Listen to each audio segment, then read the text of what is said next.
Ilus देखो 10th, a firm earned net profits during the last 7 years as follows.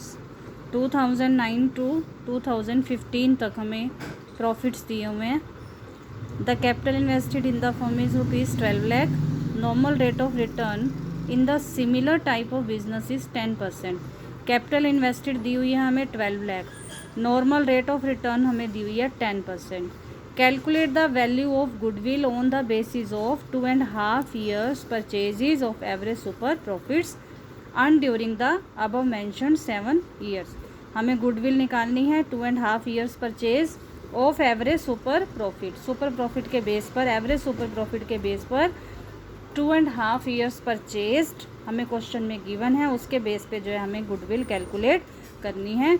ऊपर जो हमें 7 years के प्रॉफिट दिए हुए हैं उनको लेके, तो सिंपल है। सुपर प्रॉफिट कैसे निकालते हैं? सबसे पहले तो हमें चाहिए एवरेज प्रॉफिट, तो हम एवरेज प्रॉफिट कैलकुलेट करेंगे। 7 years के प्रॉफिट्स हैं, ऐड करके 7 से डिवाइड कर दोगे, वो आपका आ गया एवरेज प्रॉफिट। अब सुपर प्रॉफिट का फॉर्मूला होता है average profit minus normal profit. Average profit हमने कैलकुलेट कर लिया, अब हमने नॉर्मल प्रॉफिट कैलकुलेट करना है। इसका फॉर्मूला है capital invested multiply by normal rate of return upon 100।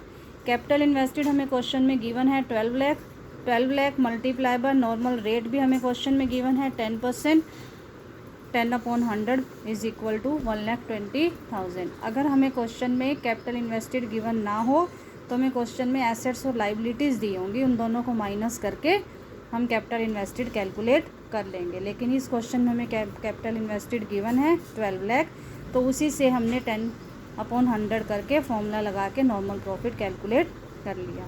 अब हमने निकालना है super profit. Super profit is equal to average profit minus normal profit. Average profit ऊपर हमने कैलकुलेट किया, यहाँ पर 1,50,000, नॉर्मल प्रॉफिट आया 1,20,000, माइनस किया 30,000। अब हमने निकालनी है गुडविल, जिसका फॉर्मूला है super profit multiply by number of years purchase. Super profit है 30,000, यहाँ भी हमने कैलकुलेट किया, मल्टीप्लाई बाय 2.5 years परचेज हमें क्वेश्चन में गिवन है, मल्टीप्लाई करके हमारी गुडविल आ गई 75,000।